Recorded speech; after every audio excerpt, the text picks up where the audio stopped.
오늘 우리에게 주신 말씀은 마가복음 1장 15절과 그리고 고린도전서 3장 10절부터 15절까지 말씀입니다.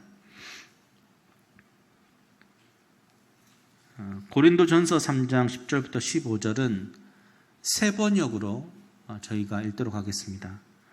그래서 이제 이 화면에 뜨는 내용을 보시고 함께 우리가 봉독을 하도록 하겠습니다. 먼저 마가복음 1장 15절 같이 읽도록 하겠습니다. 시작. 이르시되 때가 찼고 하나님의 나라가 가까이 왔으니 회개하고 복음을 믿으라 하시더라. 아멘.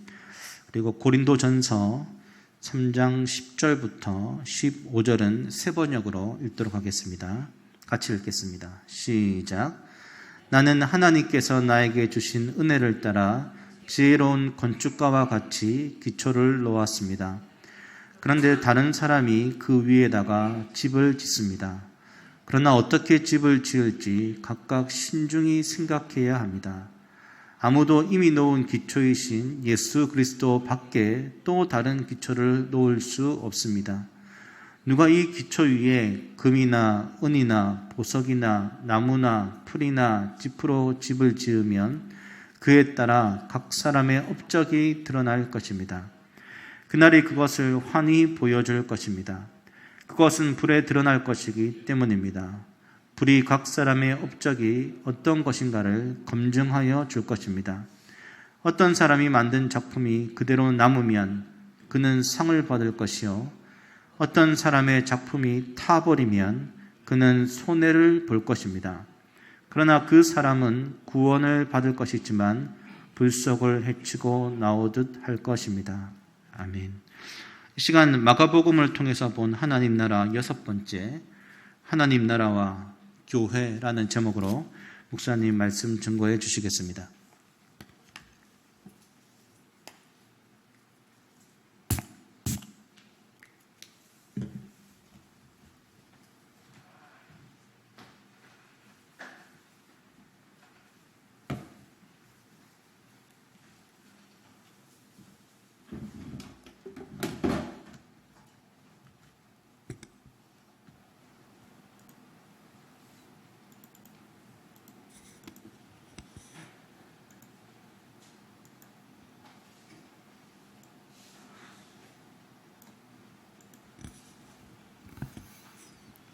반갑습니다. 오늘 이곳에서 예배를 드리고 있는 우리 지체들과 또 영상으로 예배를 드리고 있는 우리 지체들을 축복하고 환영합니다. 어젯밤에 비가 계속 오더니 또 날이 좋아졌습니다. 저는 요즘 그런 생각을 많이 하는데요. 우리의 삶은 풀어야 할 숙제가 아니고 품어야 할 신비다, 그런 생각들을 합니다. 우리가 그것을 풀기 위해서 전전긍긍하기보다는 우리 삶 속에 함께 하시는 그 하나님의 함께 하심을 통해서 우리 삶의 신비를 감사할 수 있으면 좋겠다라는 생각이 듭니다. 오늘도 하나님께서 우리 공동체에게 주실 말씀들을 기대하면서 제가 기도하고 말씀 전하겠습니다. 하나님 감사합니다. 이스라엘 백성이 시내산에서 하나님에게 말씀의 두 돌판을 받은 것처럼 오늘 성령 하나님께서 우리의 마음의 돌판에 주의 말씀을 새겨주실 것을 기대합니다. 엠마오로 가던 두 제자가 주의 말씀에 깨달음을 안고 가슴이 뜨거웠던 것처럼 성령께서 오늘 우리에게 말씀하여 주셔서 우리의 가슴이 뜨겁게 반응하게 하시고 이 땅 가운데 하나님의 백성으로 살아갈 수 있도록 우리를 인도하여 주옵소서. 감사를 드리며 예수님 이름으로 기도합니다. 아멘. 오늘 마가복음을 통하여 본 하나님의 나라 여섯 번째, 오늘의 설교의 제목은 하나님 나라와 교회입니다. 오늘 교회에 초점을 맞추어서 말씀을 전하겠습니다. 여러분, 기독교는 기억의 종교입니다. 그러면 우리 그리스도인들은 무엇을 기억해야 하는 것인가? 하나님께서 역사 속에 들어오셔서 무엇을 하셨는가를 기억하는 것입니다. 하나님께서 역사 속에 들어오셔서 무엇을 하셨는가? 메시아를 보내셨습니다. 하나님께서 이 땅 가운데 직접 오셨습니다. 이 깨지고 망가지고 불의가 넘쳐나는 세상을 회복하고 심판하시기 위해서 메시아를 이 땅에 보내셨는데 본인 자신이 역사 속으로 직접 들어오셨습니다. 우리는 이것을 설명하기 위해서 흔히 교회에서 이런 표현을 많이 쓰죠. 하나님이 그의 외아들을 보내셨다. 그러나 이것은 하나님과 예수님의 관계를 설명하기가 어렵기 때문에 아버지와 아들로 설명하기는 하지만 이것을 신학적으로는 신인 동형설이라고 부르는데요. 하지만 실제로는 아버지와 아들이 아닙니다. 그 단어밖에는 실제로 우리가 쓸 수 있는 것이 없기 때문에 그렇게 쓰고 있지만 본질상 두 분은 같은 분이시죠. 그런데 사실 같은 분들이다라고 말해서도 안 됩니다. 좀 복잡합니다. 우리의 언어의 한계나 우리의 허접한 언어로는 절대로 하나님을 설명할 수가 없습니다. 삼위일체는 절대 설명이 안 됩니다. 그러니까 설명이 안 되는 신비스러운 그 하나님이 직접 오신 것입니다. 그러니까 그러므로 우리가 주일학교 때 이렇게 배우죠. 독생자 아들, 또 내 아들을 보냈다. 이제는 우리가 그 수준을 이제는 벗어나야 합니다. 하나님은 우리가 상상할 수 없는 존재이신데 그분 자신이 역사 속에 들어오셨는데 그분이 바로 예수님인 것입니다. 그러면 그 예수님께서 오셔서 전한 말씀이 무엇인가? 저와 여러분이 살펴보고 있는데 마가복음 1장 15절이죠. 우리가 지금 6주째의 말씀을 보고 있는데 이제 암송하실 수 있는 분들은 안 보고 암송을 한번 해봤으면 좋겠습니다. 시작. 회개하고 복음을 믿으라. 그렇죠. 메시아이신 하나님이신 그분이 역사 속에 들어오셔서 가장 먼저 하신 말씀은 때가 찼다. 하나님 나라가 가까이 왔다. 회개하라. 그리고 복음을 믿으라. 이것이 중심 가르침이셨습니다. 여러분, 초기 기독교 공동체를 가능하게 했던 힘은 그들이 비록 보잘것없고 형편없었지만은 예수가 전한 대로 하나님 나라가 예수의 죽으심과 부활을 통해서 실제로 이 땅 가운데, 이 세상 가운데 임했다고 믿는 데 있었습니다. 그들은 눈에 보이지 않지만 예수님으로 인해서 이 땅 가운데 이미 시작된 그 하나님 나라를 받아들였기 때문에 완성될 하나님 나라를 바라보면서 이제는 하나님 나라의 원리대로 살겠다고 결심했습니다. 그리고 결단했죠. 이들은 하나님 나라가 실제로 임했다라고 믿었기 때문에 하나님의 다스림을 받아서 그들에게 주어진 오순절에 주어진 성령을 따라서 인간을 향한 하나님의 뜻을 이루고 살아내려고 노력했습니다. 이처럼 역사 속에서 하나님 나라의 원리대로 실제로 살아나기로 그리고 살기로 결심한 공동체를 무엇이라고 부르는가? 그것을 교회라고 부릅니다. 그러니까 우리는 여기에서 교회의 정의를 내릴 수 있습니다. 여러분, 교회는 주일에 예배드리러 잠깐 왔다 가는 건물이 아닙니다. 교회는 프로그램이 아닙니다.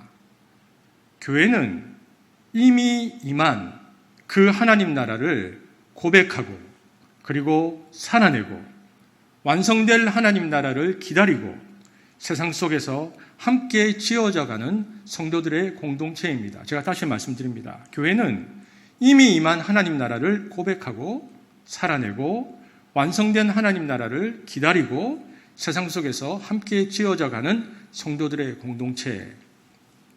여러분, 하나님 나라를 받아들여서 세상에 살지만 세상에 속하지 않은 그리스도인의 삶을 생각하면 그 사도 바울의 유명한 권면이 떠오릅니다. 사도 바울이 하나님 나라를 살아가는 그리스도인 공동체를 향해서 이렇게 권면했습니다. 로마서 12장 2절인데요. 함께 읽겠습니다. 시작. 여러분은 이 시대의 풍조를 본받지 말고 마음을 새롭게 함으로 변화를 받아서 하나님의 선하시고 기뻐하시고 완전하신 뜻이 무엇인지 분별하도록 하십시오. 보십시오. 바울은 로마서 1장에서 11장까지 구원의 도리를 체계적으로 그리고 논리적으로 설명한 다음에 그리고는 그 체계적으로 설명한 그 구원의 도리를 가지고 12장 1절에서 1, 2절에서 권면하기 시작하는데 그는 뭐라고 권면하냐면 이 시대를 본받지 마라. 두 번째는 하나님의 뜻을 분별하라. 이렇게 말합니다. 왜 이렇게 말했을까요? 왜냐하면 믿음으로 하나님 나라를 받아들인 사람들을 구원받았다라는 표현도 쓰는데요. 믿음으로 의롭게 된 우리들, 즉 이미 시작된 하나님 나라에 들어간 우리들에게도 우리가 세상에 살기 때문에 그리고 세상에서 살아왔기 때문에 세상에 살면서 몸에 밴 세상의 삶의 방식이 남아있기 때문에 그렇습니다. 그러니까 우리의 영적 실체는 완전히 바뀌었지만 우리의 몸과 마음은 여전히 세상에 깃들어 있는 것입니다. 우리의 소속은 완전히 달라졌지만 여전히 과거의 습관과 현재의 유혹에 늘 노출될 수밖에 없죠. 비록 우리가 예수를 나의 주라고 고백할지라도 이 시대의 가장 중시되는 원리가 뭐냐면 자기 중심성과 스스로를 높이는 습관인데요. 이게 예수를 믿는 순간에 자동적으로 사라지지 않는다는 것입니다. 게다가 우리는 여전히 이 세대의 가치와 원리가 완전히 지배하는 듯한 세상에 살면서 세상 방식이 교회에서 말하는 말씀보다 훨씬 우월할 뿐만 아니라 행복과 힘과 의미를 준다는 속임수에 늘 에워싸여 살고 있습니다. 이렇듯 우리는 안팎에서 하나님 나라를 살아내지 못하게 하는 요소들이 우리를 옥죄해 있죠. 그래서 사도 바울은 분별하라. 너희가 이 세상에 살지만 하나님 나라를 받아들였던 너희들이 분별해 보아라라고 권면하고 있는 것입니다. 이런 상황에 있는 우리가 하나님의 뜻을 분별하며 그리스도인으로서 살 수 있도록 하나님께서 그래서 예비한 것이 있는데 그것이 바로 그리스도인의 공동체인 교회입니다. 자, 우리가 잘 보고 있는 이 표를 한번 보겠습니다. 여러분, 이 표가 여러분 머릿속에 좀 각인되기를 원하는데요. 여러분 보십시오. 우리가 살고 있는 이 세상, this age입니다. 우리가 살고 있죠. 그리고 어느 순간 십자가가 보이죠. 우리가 예수님을 믿는 순간이 있습니다. 그리고 개인의 종말이든 예수님께서 오시는 종말이든 재림의 순간이 있고 그때 되면 완전한 하나님 나라가 임할 것입니다. 그런데 앞으로 완전히 임할 하나님의 나라가 age to come, 이 세상 가운데로 들어오신 사건, 그것이 예수님께서 이 땅 가운데 하나님 나라를 끌어오신 사건입니다. 그러니까 여러분, 우리가 왜 이 땅 가운데 살면서 주의 뜻을 분별하고 살아야 되냐 하면 우리는 아래쪽, 이 세상에 살다가 영적으로는 십자가 예수님을 만나고는 바로 age to come, 위쪽으로 그 하나님의 나라로 옮기움을 받은 사람들이기 때문에 그렇습니다. 우리는 이 땅 가운데 살지만 우리의 영적인 신분은 이미 임한 하나님 나라 가운데에 들어가 있는 것입니다. 그래서 이 사람들은 서로 뭉쳐서 서로 연대하고 서로 도와주고 이 세상에 무릎 꿇지 않고 이 세상의 영향력을 이겨내고 이 세상에서 어떻게 하면 하나님 나라를 드러낼 것인가를 같이 고민하고 연구하고 실험하고 실패담을 나눕니다. 왜 이런 나눔들이 필요하냐면 우리 개인으로는 이 세상에서 살아남을 방법이 없기 때문입니다. 세상과 다른 삶을 살라라고 교회에서 말하지만 이론적으로는 가능할지 몰라도 실제적으로는 불가능합니다.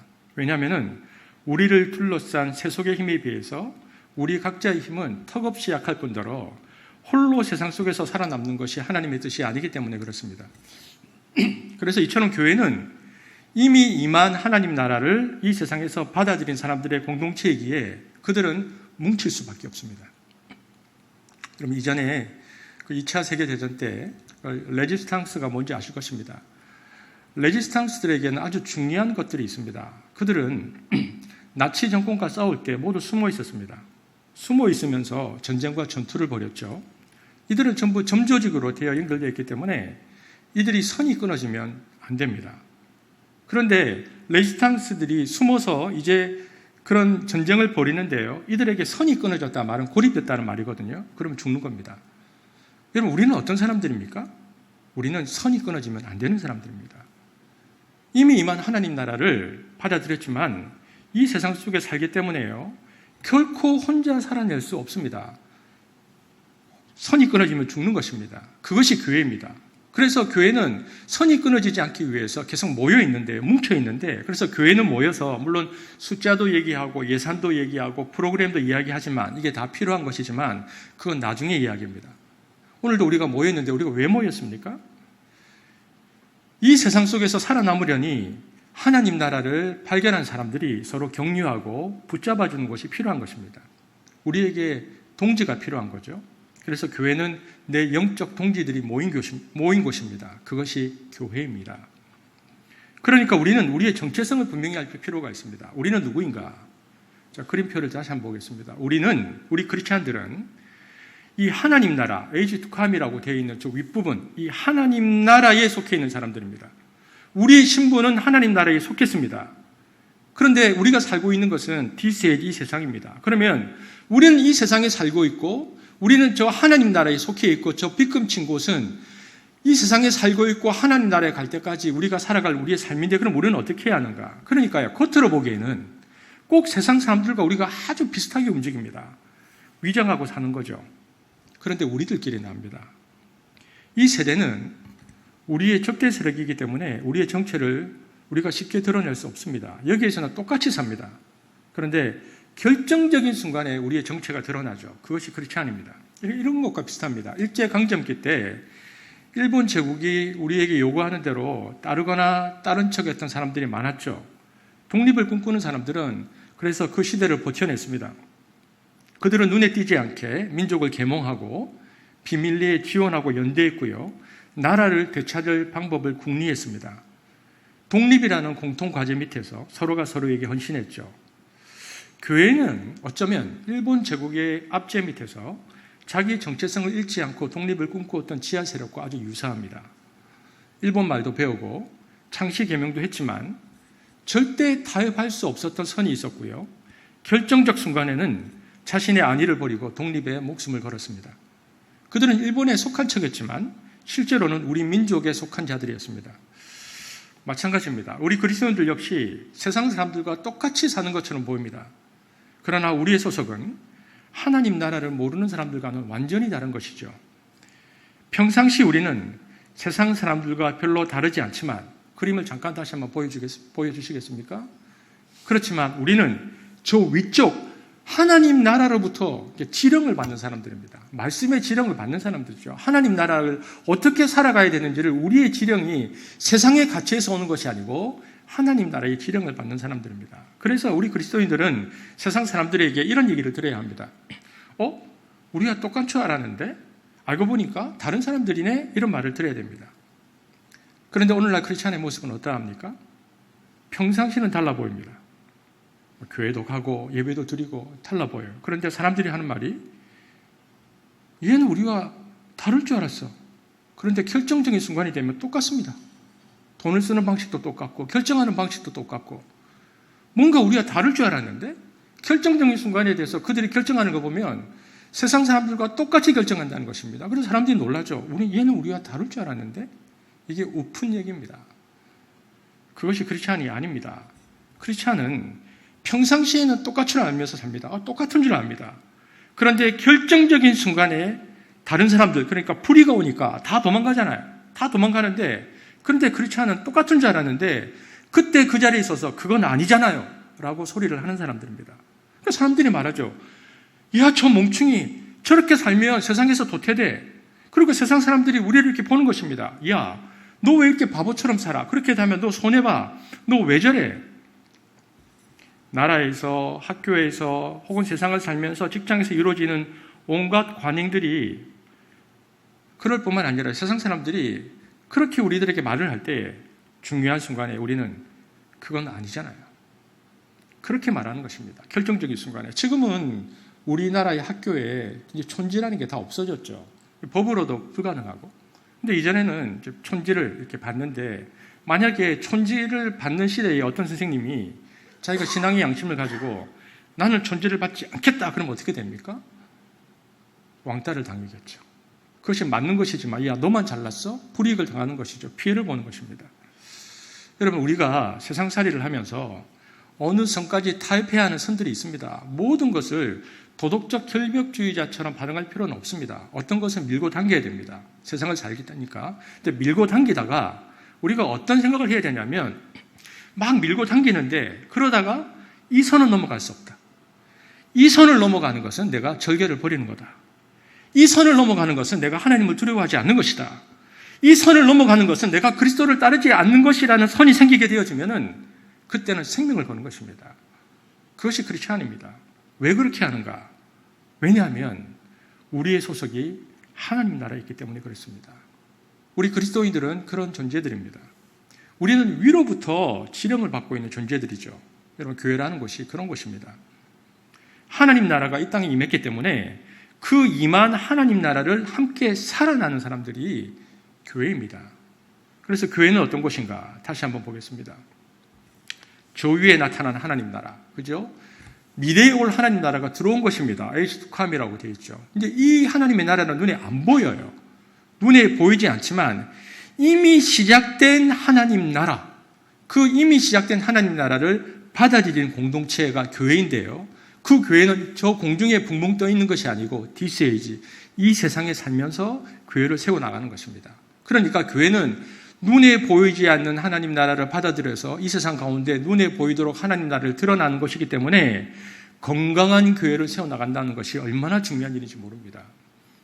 마태복음 16장에 베드로가 가이사랴 빌립보에서 이런 고백을 했죠. 주는 그리스도시요 살아계신 하나님의 아들이십니다 라고 고백했을 때 예수님께서 야 베드로야 네가 그걸 어떻게 고백하느냐, 성령께서 너에게 가르쳐 주셨구나라고 말씀하신 후에 뭐라고 말씀하시냐면, 내가 너의 그 고백 위에, 혹은 베드로와 사도들의 그런 고백 위에 내 교회를 세울 것인데, 내 교회를 세우고 난 다음에 뭘 할 것인가, 내가 천국의 열쇠를 그 교회에 줄 것인데, 하나님 나라의 열쇠를 줄 것인데 음부의 권세가 이기지 못할 것이다, 이렇게 말씀하셨습니다. 성경을 한번 보겠습니다. 마태복음 16장 16절에서 19절 함께 소리를 내서 읽겠습니다. 시작. 시몬 베드로가 대답하여 이르되 주는 그리스도시요 살아계신 하나님의 아들이시니이다. 예수께서 대답하여 이르시되 바 요나 시몬아 내가 복이 있도다. 이를 내게 알게 하니는 혈육이 아니요 하늘에 계신 내 아버지시니라. 또 내가 내게 이르노니 너는 베드로라. 내가 이 반석 위에 내 교회를 세우리니 음부의 권세가 이기지 못하리라. 내가 천국 열쇠를 내게 주리니 땅에서 무엇인지 매면 하늘에서도 매일 것이요 내가 땅에서 무엇인지 풀면 하늘에서도 풀리리라 하시고. 여러분 중요한 말씀입니다. 여러분 이 예수님을 나의 주로 고백하고 하나님 나라를 받아들인 공동체가 교회인데요. 그 교회, 그러니까 그 하나님 나라를 받아들인 공동체가 무엇을 가졌는가? 열쇠를 가지고 있다는 것입니다. 어떤 열쇠인가? 이 시대를 지배하고 있는 음부, 이 음부가 이기지 못하는 열쇠를 가지고 있다, 이렇게 말합니다. 자, 그러면 질문해 보겠습니다. 열쇠가 우리에게 있습니다. 그런데 이제 우리가 여기서 주목해야 할 부분이 있는데, 요즘은 다 자동 키잖아요. 열쇠가 있습니다. 그러면 열쇠의 기능은 뭡니까? 열쇠는 뭐 하는 겁니까?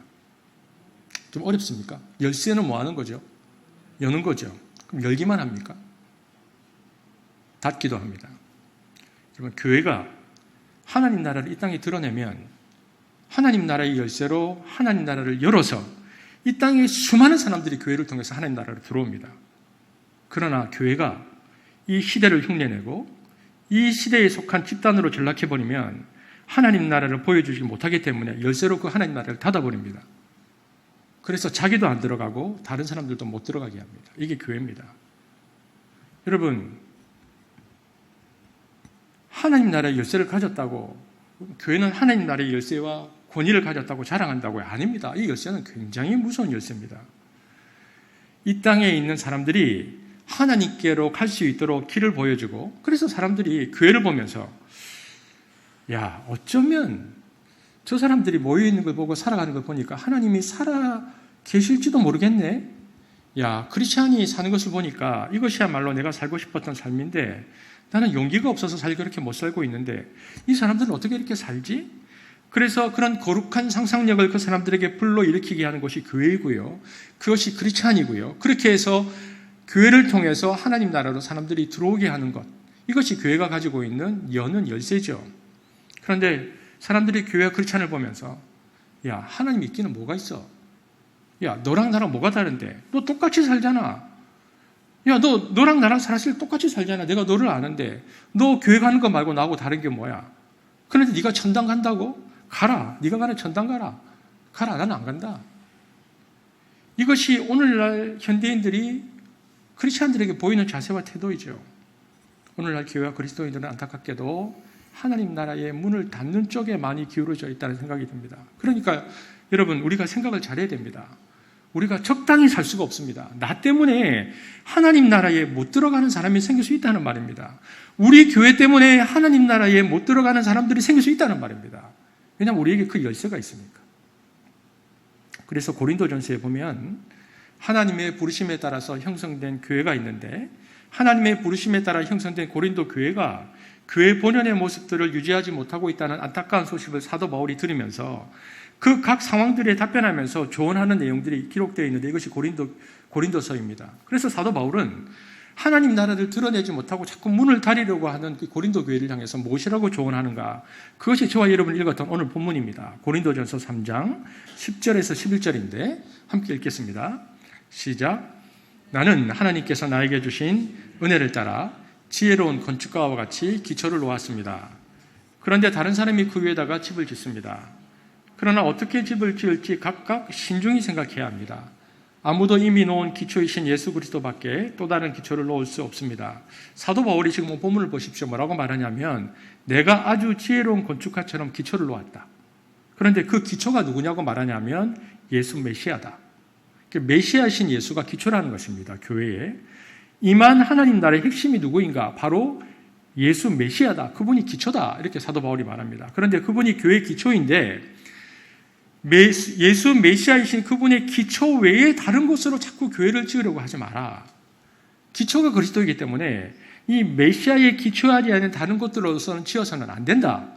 지금 이렇게 막 복잡한 하나님 나라를 드러내지 못하고 있는 고린도 교회를 향해서 사도 바울이 말하고 있는 것입니다. 그러면 여기에 보면 집을 짓는 재료들이 나옵니다. 무엇으로 계속해서 집을 짓는가? 12절에 보겠습니다. 어떤 재료들이 나오는지 시작.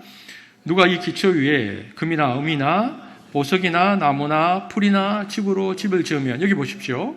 무엇으로 집을 짓느냐고 말하냐면 금과 은과 보석으로 집을 짓기도 하고요.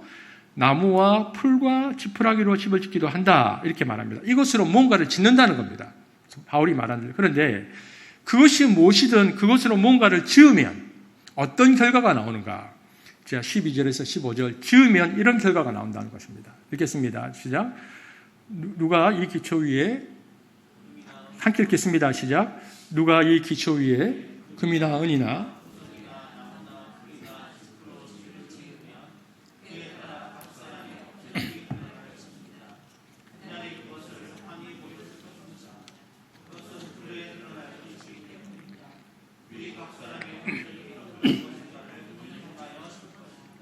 어떤 사람이 만든 작품이 그대로 남으면 그 상을 받을 것이요 어떤 사람의 작품이 타버리면 그는 손해를 볼 것입니다.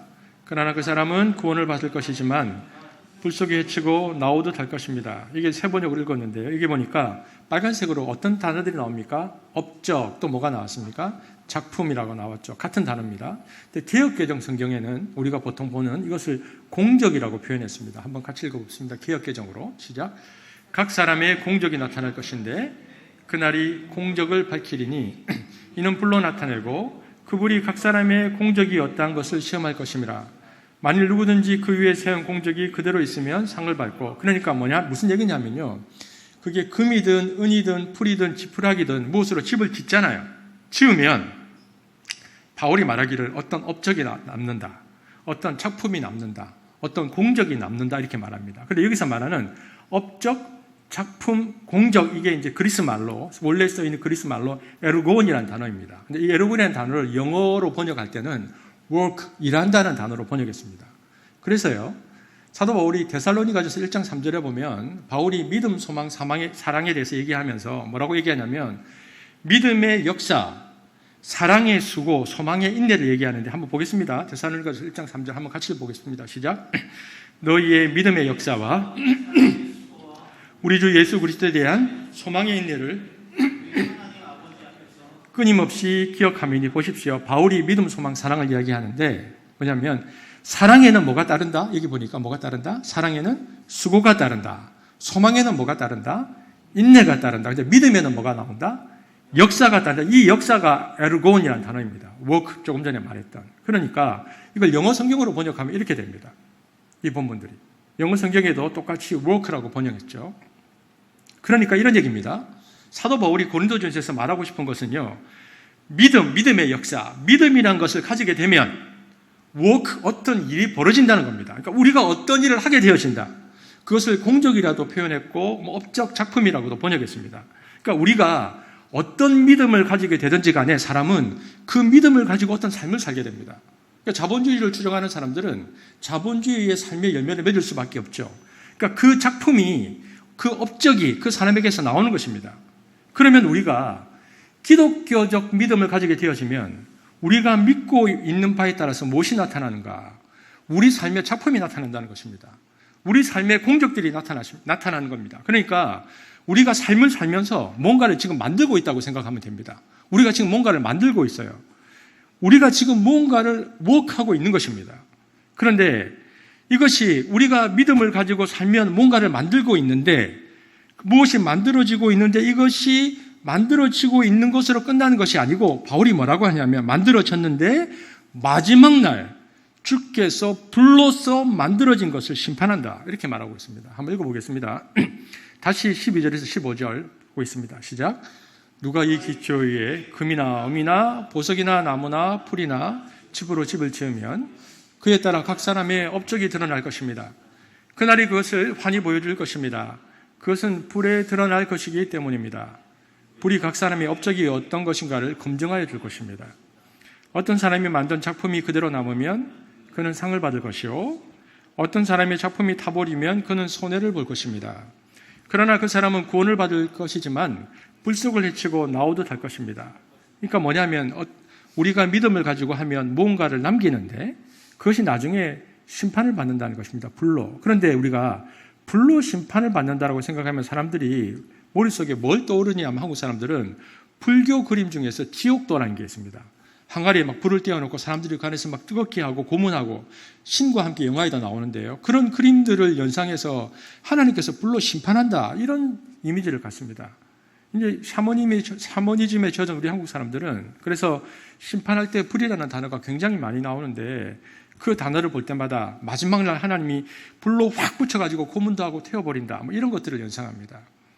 그런데 성경에서 말하는 불의 개념은 그것이 아닙니다. 성경에서 말하는 불의 개념은 정화의 개념입니다. 그러니까 여러분, 정화가 무슨 뜻입니까? 불순하거나 더러운 것을 깨끗하게 함, 이런 뜻입니다. 그러니까 하나님께서 마지막 날 불로 심판한다 할 때는, 불로 심판한다는 뜻이 불로 심판해서 막 우악 뜨거워 화상 입히신다는 것이 아니고, 우리가 지금까지 어떤 업적이나 어떤 것이 남았는데 우리가 살아왔던 모든 삶, 모든 것을 불로 태워서 남는 것은 남기고 어떤 것은 태워져서 없어져 버린다, 이 말입니다. 그러니까 마지막 날 주님의 재림이 오면 무슨 일을 하신다고 이야기하고 있느냐 하면, 우리가 우리 나름대로 어떤 일, 믿음을 가지고 교회를 세웠던 일들 가운데 그 어떤 교회를 세우기 위해서 우리가 애를 썼는데 그 애쓴 것을 보시고 마지막에 불로 확 태워버리면, 정화를 하면 어떤 사람은 무언가 남는데 어떤 사람은 아무것도 안 남는다는 것입니다. 이게 15절에 나오는 거죠. 어떤 사람의 작품이 다 타버리면, 마지막에 정화를 해보니까, 집어넣어 버리니까 그냥 다 타버리고 아무것도 없다는 것입니다. 왜 아무것도 남지 않는가? 그리스도의 기초에 기반하지 않았기 때문이다. 그리스도의 기초에 기반해서 모여진 것이 뭐냐면 금과 은과 보석입니다. 그것은 나중에 불로 확 태워도 남는다는 겁니다. 그리스도의 기초에서. 그러니까 어떤 사람들은 이 그림을 보십시오. 개인의 재림이 올 때 심판이 오는데, 어떤 사람은 이 마지막 날 하나님의 심판이 있을 때에 하나님께서 이제 이 세상을 정화하시는 일을 할 것인데, 살아있는 동안에 금, 은, 보석들로 했었던 사람들은 그것을 가지고 남았으니까 하나님 나라에 들어간다는 겁니다. 그런데 어떤 사람들은 불로 태우고 나니까 무엇이 남는가? 우리가 조금 전에 15절에 읽었는데요. 그리스도만 남았습니다. 15절에. 고린도전서 우리가 방금 3장 읽었듯이 그리스도만, 그러니까 자기의 삶 속에 남는 것은 아무것도 없고 그리스도만 달랑 남아서 그것만 가지고 들어간다. 그래서 사도 바울이 뭐라고 말하냐면, 이게 부끄러운 구원이다, 이렇게 말했습니다. 인생 살았는데 그게 뭐냐는 겁니다. 헛고생한 겁니다. 죽으라고 고생했는데, 열심히 살았는데 나중에 불로 다 태워버리고 나니까 하나도 가치 있는 게 없는 겁니다. 싹 타버려서 죄만 남았습니다. 그렇게 구원을 받으면 얼마나 부끄럽겠는가. 사도 바울이 고린도전서 3장 15절에서 그 말을 하는 것입니다. 그리스도만 남아서 들어간다. 그건 부끄러운 구원이다. 그래서 저는 이런 생각을 합니다. 저도 지금 목회를 하고 있잖아요. 저의 사역이 나무와 지푸라기로 목회를 하고 있나, 혹은 금은 보석으로 목회를 하고 있나, 끊임없이 제가 고민할 수밖에 없습니다. 여러분, 제가 지금 설교하잖아요. 여러분, 제가 지금 설교하면 제가 설교하는 거 하나님 다 받으십니까? 내가 설교하지만 제가 마음으로 하나님의 뜻을 따르지 않고 하나님의 방법을 따르지 않고 마음이 하나님의 동기에 따라가지 않으면 제가 하고 있는 이 모든 것들은 설교를 할지라도 지푸라기입니다. 나중에 제가 주님 앞에 서가지고 주님 저 아시죠? 그래요 주님 나도 모른다. 아무것도 없는 것입니다. 여러분 이것을 뭐라고 얘기하냐면 이것을 종말론적 책임감이라고 말합니다. 마지막 날 하나님 앞에서 책임지고자 하면서 사는 삶의 자세. 내가 마지막 날 주님 앞에 섰을 때 어떤 자세로 설 것인가? 마지막 날 하나님 앞에 서서 나의 삶 전체를 계수하면서 사는 삶의 자세. 이것이 바로 하나님 나라를 받아들인 사람들에게는 반드시 기억하고 살아가는 자세인 것입니다. 그러니까 이 도표를 우리가 명확하게 인식할 필요가 있습니다. 그러므로 이 종말론적 책임감을 가지고 하나님 나라의 교회를 세워가야 하는 것입니다. 그러므로 교회를 세워갈 때는 뭐로 세워가야 되냐면 하나님 나라의 복음으로 세워가야 됩니다. 말씀입니다. 여러분 말씀을 제대로 공부해야 됩니다. 우리가 진리 위에 선다고 할 때 그러니까 그리스도 위에 교회를 세운다는 것은요. 그리스도와 관련된 진리가 내 속에 제대로 들어와 있느냐 이 부분입니다. 그러기 위해서는 성경을 그리고 성경이 전하는 메시지를 우리가 사상으로 읽을 수 있어야 됩니다. 여러분 이런 거 있잖아요. 막 성경을 보면서 펼치면서 이거는 하나님 나에게 주신 약속의 말씀입니다. 약속의 말씀을 그리고 또 어떤 말씀을 하나 붙들고 그 말씀대로 살고 여러분 약속의 말씀 찾아다니지 마십시오. 성경을 그렇게 읽으면 안 됩니다. 그것은 부적을 받는 것과 뭐가 다릅니까? 마가복음 읽으면 마가복음에서 약속의 말씀을 찾는 게 아니고 마가복음 전체가 무엇을 말하는지 읽어야 됩니다. 로마서를 보면 로마서 전체가 무엇을 말하는지를 읽어야 합니다. 그러니까 이처럼 그리스도를 기초로 한 하나님 나라를 지속적으로 드러내고 살아내기 위해서 교회가 해야 될 일은 무엇인가? 두 가지인데요. 그중에 첫 번째가 본질적 요소는 진리 위에 서는 것입니다. 바른 말씀 위에 서는 것. 이것이 하나님 나라를 살아내는 교회의 중요한 목표입니다. 왜냐하면 이 진리가 왜 중요하냐면 다시 그림표를 보겠습니다. 우리는 있습니까? This age. 이 세상 속에 살기 때문에 우리는 하나님 나라를 받아들였지만 이 세상에 살기 때문이에요. 사도 바울이 로마서 12장에서 말했던 것처럼 우리도 알지 못하는 사이에 수많은 세상의 가치관이 들어있습니다. 그리고 세상의 삶의 방식에 물들어 있어서 우리가 굉장히 혼돈되어 있습니다. 유혹에 빠질 수도 있어요. 이게 내 생각인가? 하나님의 뜻인가? 그러므로 진실한 그리스도의 공동체는 서로를 지켜내기 위해서 진리 안에서 서로 경계하는 일을 멈출 수 없습니다. 하나님 나라가 완전히 임할 때까지 비진리와 유사진리와 끊임없이 싸워야 하기 때문에 우리는 모여서 서로를 말씀 가운데 지켜내고 경계하는 것입니다. 너는 말씀대로 잘 살고 있다. 잘 살고 있는 것 같으니까 힘을 내라. 여러분 우리가 믿는 수많은 주제들이 성경에서 오지 않고 세상에서 온 것들이 너무나 많습니다. 그러므로 그 말씀의 출처가 성경인지를 우리가 분명히 해야 합니다. 그러므로 바른 진리의 기초 위에서 성장하는 진정성이 우리에게 너무나 중요합니다. 제가 말씀을 중요하게 여기는 이유가 바로 여기에 있습니다. 우리가 하나님 나라를 받아들인 공동체이기 때문에 이 하나님 나라를 세상 가운데 열쇠로 열기 위해서는 바른 말씀의 진리 위에 서 있어야 하는 것입니다. 하나님 나라를 지속적으로 드러내고 살아내기 위한 교회가 필요한 두 번째 요소는 뭐냐? 진리의 말씀과 또 한 가지가 더 있습니다. 보십시오. 이 표를. 우리가 하나님 나라에 관한 설교를 듣고 이 도표를 보고 두 나라 사이에서 산다고 말하지만 우리가 진정으로 그 나라를 받아들인 사람으로 공동체로 교회로 살아가기 위해서 너무나 필요한 것은요. 지식을 넘어서 어디까지 가야 되는가? 이게 관계의 지점까지 나가야 됩니다. 그때 우리는 세상이 아니라 하나님 나라의 사람으로 사는 것입니다. 지식을 넘어서 우리가 정말 하나님 나라 백성으로 살게 되었구나라고 결정되어지는 것은 관계의 지점입니다. 구체적으로 뭐냐? 그건 사랑하는 것입니다. 하나님 나라를 살아간다는 것은 사랑하며 사는 것입니다. 왜냐하면 서로 사랑한다는 것은 이 세상은 아담과 하와가 타락한 이후에 제가 지난주에도 설교했지만 자기 중심성에 빠져 있습니다. 다 자기를 중심으로 삽니다. 그런데 자기 중심성에 빠져 있던 사람이 그 중심에 하나님을 모시고 나서 하나님을 예배하기 시작하면요. 반드시 일어나는 일들이 사랑하는 것입니다. 왜냐하면 하나님 나라를 받아들인 사람들은 지금 자기 나라를 끝내고 있습니다. 자기를 중심으로 살고 있던 그 지긋지긋한 자기 나라를 끝내고 있기 때문에 하나님 나라가 들어오면 자기 나라를 끝내면서 자신에게만 꽂혀있던 관심이 주변 사람들에게 이동하기 시작하고 자기 중심성을 극복하면서 이웃을 사랑하는 법을 배워나가기 시작하는 것입니다. 여러분 보십시오. 우리는 에베소에서 말씀하신 것처럼 본질상 진노의 자녀였고요. 서로 너무나 다른 사람들이었습니다. 본질상 진노였고 개인적으로는 서로 너무나 다른 사람들은 우리가 예수 안에서 화목하고 하나가 되었을 뿐만 아니라 한 아버지께로 나아가는 자녀가 되었죠. 그래서 우리가 교회에서 형제자매라고 부르잖아요. 그리고 우리는 머리이신 예수 그리스도의 다스림을 받으면서 또한 성령 안에서 하나님이 거하실 처소가 되기 위해서 지금 함께 지어져 가고 있는 중입니다. 그래서 예수님은 이 하나님 나라를 받아들이고 살아내려고 하는 공동체를 향해서 한 가지 계명을 주셨는데요. 요한을 통해서 뭐라고 말씀하셨는가? 요한복음 13장 34절입니다. 함께 보겠습니다. 시작. 새 계명을 너희에게 주노니 서로 사랑하라. 내가 너희를 사랑한 것 같이 너희도 사랑하라. 이것이 뭘까요? 이 사랑은. 이것은 하나님 나라를 살아가는 이들에게 주어지는 하나님 나라의 윤리입니다. 하나님 나라의 윤리가 사랑입니다. 그러니까 우리가 하나님 나라를 받아들이는 사람의 지식을 넘어서 우리가 정말 하나님 나라를 받아들였다고 아는 지점은 관계까지 가야 되는데 그것이 뭐냐? 사랑입니다. 그러므로 여러분 그냥 주일날 만나면 지금은 잘 만나지도 못하지만 평안하셨어요? 한 주간 동안? 그러면 뭐라고 우리 대답하죠? 지나가면서 부끄러운 표정을 지으면서 내 주님의 은혜로. 그런 은혜 코스프레 하지 말아야 됩니다. 평안하긴 뭐가 평안했어요? 인생이 얼마나 힘든데 한 주 동안 지금 교회 오려고 하다가 지금 아침에 올 때까지 이제 전쟁을 치르고 왔는데. 그리고요, 또 어떤 사람들이 정직하게 이렇게 말하죠. 어떻게 지냈어요? 아유, 힘들었어요.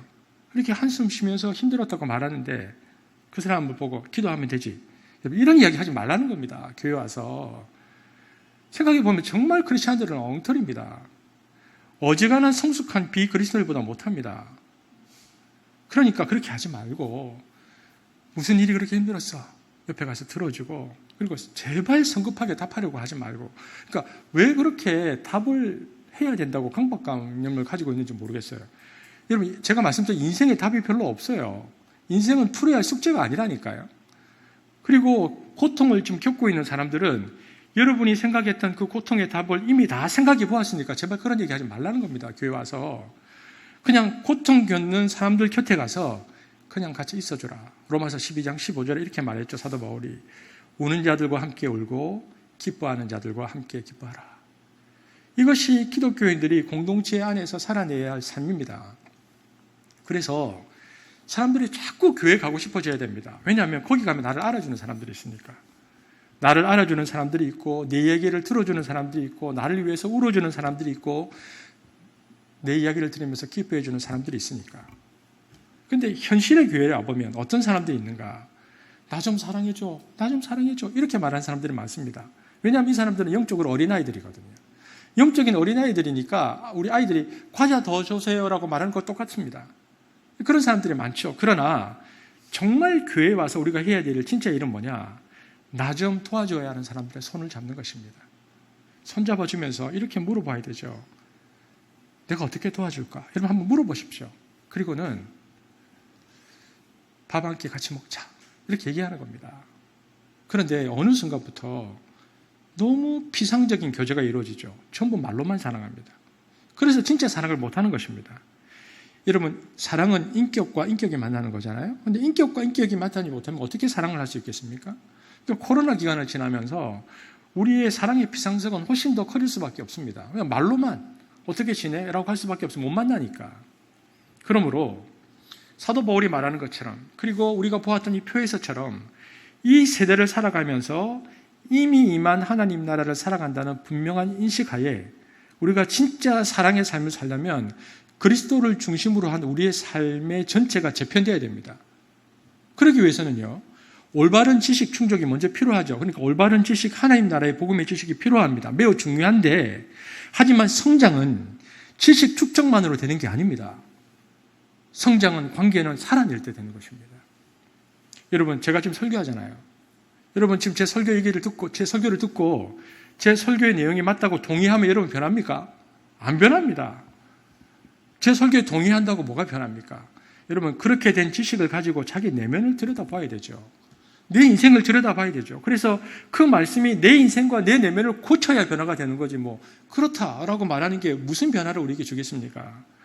그렇게 안 되니까 그냥 지식 축적해서 끝나고 삶으로 안 사니까, 그렇게 안 되니까 그리스도인이 하는 가장 쉬운 방법이 뭘까요? 자기 지식을 자랑하는 겁니다. 내가 교회를 얼마나 다니는데, 내가 성경을 얼마나 많이 아는 줄 알아? 내가 기독교에 대해서 얼마나 많은 줄 알아? 그러면 뭐합니까? 다른 사람을 위해서 섬길지도 모르고 희생할지도 모르고 사랑할지도 모르는데, 살지를 않는데. 그래서 우리는 이런 고민을 하게 되는 것입니다. 어떻게 하면 내가 하나님 나라의 복음을 받아들였지만 지식 축적으로 멈추지 않고 실천하고 성장할 수 있을까? 어떻게 하면 지식을 경험적으로 바꾸어서 내가 정말 성숙한 삶을 살아낼 수 있을까? 사도 바울은 우리에게 그 해답을 주고 있습니다. 우리가 우리의 인생의 집을, 교회라는 집을 지을 때 이렇게 살아보라고 사도 바울이 권면하는데요. 그것이 디모데전서 4장 6절입니다. 사도 바울은 우리에게 이렇게 살아보라고 말합니다. 한번 함께 보겠습니다. 시작. 내가 이것으로 형제를 깨우치면 그리스도 예수의 좋은 일꾼이 되어 믿음의 말씀과 내가 따르는 좋은 교훈으로 양육을 받으리라. 여러분, 조금 더 쉽게 보겠습니다. 세 번역으로 읽어보겠습니다. 이 본문을. 시작. 그대가 이런 교훈으로 형제 자매를 깨우치면 그대는 믿음의 말씀과 그대가 지금까지 쫓고 있는 좋은 교훈으로 양육을 받아 그리스도 예수의 좋은 일꾼이 될 것입니다. 여러분, 이 본문 말씀 우리가 한번 보십시다. 내가 이곳으로 형제를 깨우치면, 그러니까 어떤 내가 말씀을 가지고요, 다른 형제를 깨우치면, 그대가 이런 교훈으로 형제 자매를 깨우치면, 이 구절은 놀라운 구절입니다. 보십시오. 내가 이 말씀으로 형제를 깨우치면 그들이 양육되어서라고 되어 있습니까? 보십시오, 이 본문에. 내가 말씀으로 그들을 깨우치면 그들이 말씀으로 양육되어서라고 되어 있습니까? 아닙니다. 이 구절은 사도 바울이 제자 훈련의 본질을 알고 있어서 분명한 이야기를 하고 있는데요. 내가 다른 사람을, 그러니까 기독교인이 어떻게 살아야 하는 것인지, 하나님 나라가 무엇인지를 잘 설명해 주어서 그것을 이야기하면 사도 바울이 지금 어떻게 된다고 말합니까? 말해주고 있는 그 사람이 아니고 내가 거꾸로 양육을 받는다, 지금 이렇게 말하고 있습니다. 그대가, 내가 지금 양육을 누가 받는다? 내가 받는다고 사도 바울이 말하고 있죠. 한번 다시 읽어볼까요? 그대가 이런 교훈으로 형제자매를 깨우치면 그대는 믿음의 말씀과 그대가 지금까지 쫓고 있는 좋은 교훈으로 양육을 받아 그리스도 예수의 좋은 일꾼이 될 것입니다. 그러니까 누가 양육을 받는다고 되어 있냐면 사도 바울이 다른 사람을 말씀으로 양육하면 내가 받는다. 양육을 하면 양육을 받는 그들이 좋은 일꾼이 되는 것이 아니라는 것입니다. 내가 된다. 그러니까 제자 훈련을 왜 하냐면 내 밑에 있는 사람들 내가 키우려고 그런 게 아닙니다. 사실은 내가 좋은 일꾼이 되려고 하는 것입니다. 제가 오랜 시간 동안 다른 그리스도인들의 성장과 나 자신의 성장을 관찰하면서 제가 알게 된 사실이 뭐냐면 성경의 진리로 다른 사람을 섬기고 있지 않은 사람은 잘 성장하지 않더라는 것입니다. 그런데 다른 사람을 섬기고 있는 사람들은 그 사람들이 변하더라는 것입니다. 여러분, 이 말씀 앞에서 우리 자신을 되돌아봐야 됩니다. 제가 고민이 많이 되었어요. 저도 지금 우리 김태형 목사님도 중고등부 학생들을 가르치고 계신데 제가 중고등부 사역에 맞춰줄 때가 제가 37살 때였거든요. 지금부터 한 15년 전? 제가 그 정도의 중고등부 사역을 마쳤습니다. 그때는 그 아이들을 제자바자를 이름으로 부르고 양육하고 가르치려고 애쓰고, 그런데 참 감사하게도 15년이 지났잖아요. 그러니까 훨씬 그 전의 학생들, 20년, 30년 전에 말씀으로 양육했던 학생들도 감사하게도 가끔씩 저를 찾아옵니다. 왜일까? 제가 그때는 그들과 맺었던 것이 관계가 아니고요, 그들에게 전해주었던 진리였고, 그러면 지금 저보다도 훨씬 어렸던 제가 그들에게 어떻게 진리를 가르칠 수 있었는가? 그때가 제가 가르치면서 제가 가장 많이 성장하고 있을 때였다는 것입니다. 여러분, 이런 교회를 세워가야 합니다. 뭐냐면, 여러분, 그래서 오늘 여기 교사들도 계시잖아요. 교사의 자리가, 그리고 한습지기 자리가 그래서 너무나 복된 자리입니다. 이 교사의 자리에서, 그리고 한습지기의 자리에서 어떻게 해서든 하나님 나라의 진리를 다른 사람들에게 전해줘야 합니다. 하나님 나라의 이 복음을 계속 알려줘야 합니다. 그러면서, 전하면서 우리 스스로가 정말 내가 그렇게 살아가고 있는지, 그리고 복음에 대한 본질이 무엇인지 고민도 해보면서 나는 과연 이렇게 살고 있는가 갈등도 하지만 그러나 전하는 것입니다. 여러분, 교사가 아니더라도요, 그리고 한습지기가 아니더라도 여러분 교회에서 여러분의 영적 동지를 찾으십시오. 그래서 교회에서 마음을 나누고 하나님 나라 복음을 함께 공부하고 하나님 나라 복음으로 살아갈 수 있는 법을 배울 수 있는 동지를 만들어야 합니다. 여러분, 코로나 기간이지만은 우리가 마음만 먹으면 일주일에 한 가정씩은 교제할 수 있습니다. 그래서 여러분, 하나님 나라를 받아들인 교회는요, 가만히 들여다보면 말씀을 배우고 있든지 혹은 말씀을 가르치고 있든지 둘 중에 하나여야 합니다. 그런데 말씀을 배우지도 않고 가르치고 있지도 않고 있다. 그러면 그 교회는 하나님 나라를 살아가기가 굉장히 힘듭니다. 그래서 적어도 말씀을 두고 치열하게 동지를 찾고 차단 나눌 수 있어야 합니다. 나는 코로나 기간이지만 적어도 말씀을 나눌 나의 영적 동지들을 찾겠다. 요즘같이 가족과 함께 일 수 있는 기간이 어디에 있습니까? 이게 코로나가 우리에게 가져다 준 가족에 대한 순기능이죠. 이렇게 우리가 함께 올망정망 가족들이 함께 있을 때가 어디 있습니까? 이때 함께 가정 예배 드리고 함께 큐티 나누고 함께 설교 나눔하고 무엇보다도 어린 자녀들에게 말씀을 가르치십시오. 우리 교회가 한 가정에서 보니까요, 코로나 기간이 시작되고 그 아이에게요, 하루에 2절씩 영어로 성경 암송을 가르쳤더라고요. 이 아이가 요한복음 1장부터 6장까지 영어로 암송을 하더라고요. 초등학교 고학년인데. 그래서 저 앞에서 얼마 전에 와서 성경을 요한복음 1장부터 6장까지 영어로 암송을 하더라고요. 하루에 2절씩. 엄마가 영어 공부도 할 겸 나하고 같이 하자. 그런데 목표가 요한복음 22장 마지막까지 영어로 다 암송하는 것이라고 얘기하더라고요. 저는 한습에서 양육되고 있는 우리 자녀들의 미래가 굉장히 궁금하고 기대가 됩니다. 근데 무엇으로? 가르치는 부모로, 가르치는 교사로.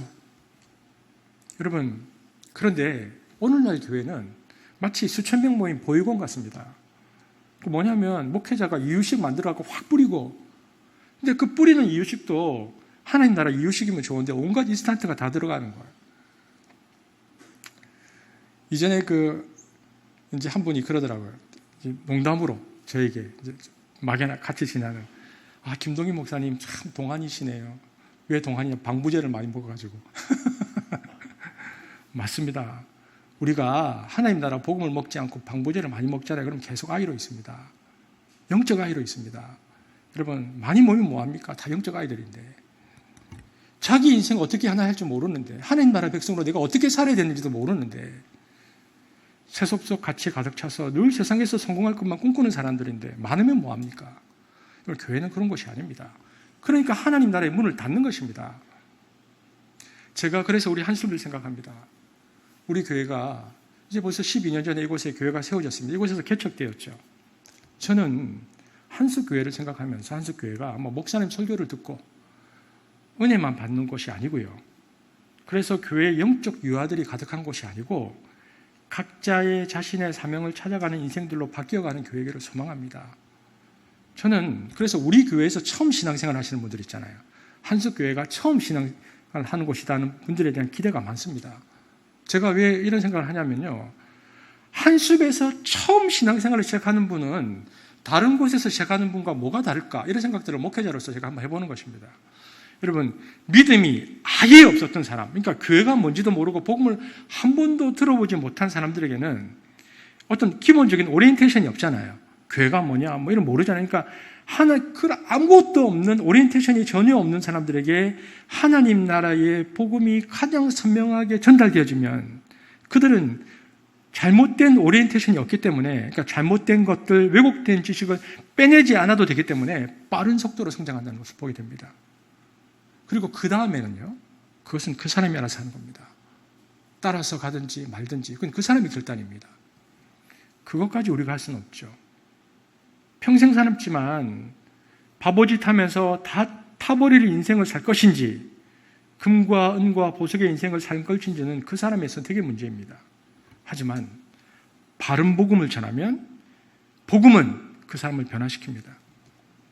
제가 이제 여기 계시지 않지만 우리 진흥모 집사님 함께 나눈 대화가 생각이 납니다. 집사님 아마 이 예배 지금 들으시고 계실 거라고 생각되는데요. 집사님이 지금 저희 교회에서 신앙생활을 하신 지가 10여 년 되셨습니다.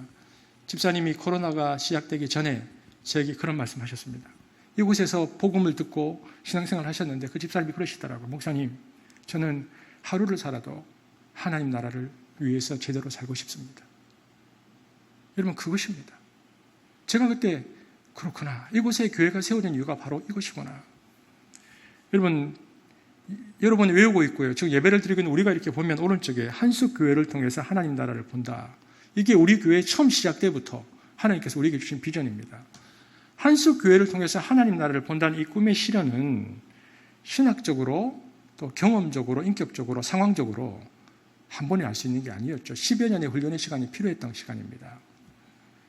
이 시간을 통해서 우리의 경험과 우리의 부분적인 지식을 걷어내고 하나님 나라의 복음과 예수 그리스도로 모두가 함께 기초를 다시 놓는 시간을 가졌는데 그 시간이 10년이 걸렸습니다. 다 알지 못했지만 그러나 하나님은 그렇게 놀랍게 계속 우리를 이끌고 지금까지 인도해 주셨습니다. 그래서 저는 이 시간을 통과한 여러분들이 너무 자랑스럽다는 것입니다. 요란하지 않습니다. 우리 교회는 요란하지 않지만 그러나 어느 순간부터 묵묵히 자신의 자리에서 하나님 나라를 살아내려는 조용하고도 강한 열정의 안정감을 제가 여러분에게서 느낍니다. 저는 하나님은 그래서 여러분을 통해서 그 교회, 그 하나님 나라를 세워가실 것입니다. 우리가 기억해야 합니다. 우리의 부르심의 이유는 교회뿐 아니라 우리의 삶을 사도 바울이 말한 것처럼 예수 그리스도로 기초하고 또 교회와 우리의 삶을 통해서 하나님 나라를 드러내는 삶을 살다가 마지막 그 공적으로 완성될 하나님 나라에 다다르는 것입니다. 그래서 사도 바울이 이렇게 말하는 거죠. 자기 스스로가 영원히 있게 될 금과 은과 보석으로 자기 삶을 살고 싶었고 자신의 교회를 그렇게 세워보고 싶었다고 말하는 것입니다. 그리고 마지막 날 형용하게 빛날 그 나라에 가지고 가게 될 그것들을 소망하며 살고 싶다고 사도 바울이 고린도 교회를 향해서 말하는 것입니다. 저도 마지막 날 부족해도 금과 은과 보석을 가지고 하나님 나라로 들어가기를 원합니다. 불로 정화했을 때에 살아남는 것들을 가지고 하나님 앞에 제가 나가기를 원하는 마음들이 있습니다. 여러분의 직장생활, 여러분의 사업, 그리고 여러분의 가정, 여러분의 교회 생활이 죄로 남지 않도록 하십시오. 여러분, 그건 비참한 것입니다. 여러분이 지금까지 열심히 살았는데 홀랑 다 타버리고 아무것도 없으면 어떡하겠습니까? 부끄러운 구원입니다. 인생 끝나고 나니 남는 것이 아무것도 없다? 하나님 앞에 가서 보니까 홀라당 다 타버리고 아무것도 없다? 여러분, 그런 인생을 살고 싶습니까? 저는 싫습니다. 저는 그런 인생을 살고 싶지 않습니다. 그래서 인생은 선택과 집중입니다. 인생은 본질과 비본질을 구분하는 안목이 필요합니다. 그러면 우리 인생의 본질이 무엇인가? 이 표를 보십시오. 하나님 나라가 임했다. 이 빗금친 것, 우리가 이 하나님 나라에서 살고 있다라는 것입니다. 그래서 건강한 공동체일수록 하나님께서 자신들을 하나님 나라 백성이 되게 하셔서 무엇을 하게 하시려는지를 분명하게 드러냅니다. 여러분 기억하십시다. 하나님 나라를 살아내기 위한 교회의 중요한 두 요소는 무엇입니까? 첫 번째는 진리이고 또 하나는 무엇입니까? 사랑입니다. 사랑으로 진리를 말하고 자신의 사명을 찾아서 빛과 소금으로 살아내는 한습이 되기를 원합니다. 그리고 그 하나님 나라의 전초기지가 한습이 되기를 원합니다. 저는 설교를 마무리하면서 교회를 향한 사도 바울의 마지막 정의를 여러분과 함께 나누려고 합니다. 사도 바울은 교회는 이런 곳이다 우리에게 말합니다. 에베소서 4장 15절인데 함께 말씀을 읽겠습니다. 시작. 우리는 사랑으로 진리를 말하고 살면서 모든 면에서 자라나서 머리가 되시는 그리스도에게까지 다다라야 합니다. 다시 한번 사도 바울의 마지막 권면입니다. 시작. 우리는 사랑으로 진리를 말하고 살면서 모든 면에서 자라나서 머리가 되시는 그리스도에게까지 다다라야 합니다. 자, 기도하겠습니다. 사랑의 하나님 감사합니다. 지난 10여 년 동안 하나님 나라를 우리에게 깨우쳐 주시고 알게 하시고 살아내게 하신 하나님을 찬양합니다. 오늘 이곳에 예배를 드리는 한습의 지체들을 축복합니다. 그들은 그 하나님의 나라를 살아내기를 원했고 살아나고 있고 묵묵히 그 자리에서 그 하나님 나라를 통하여 하나님과 교제하고 있습니다. 하나님 그렇습니다.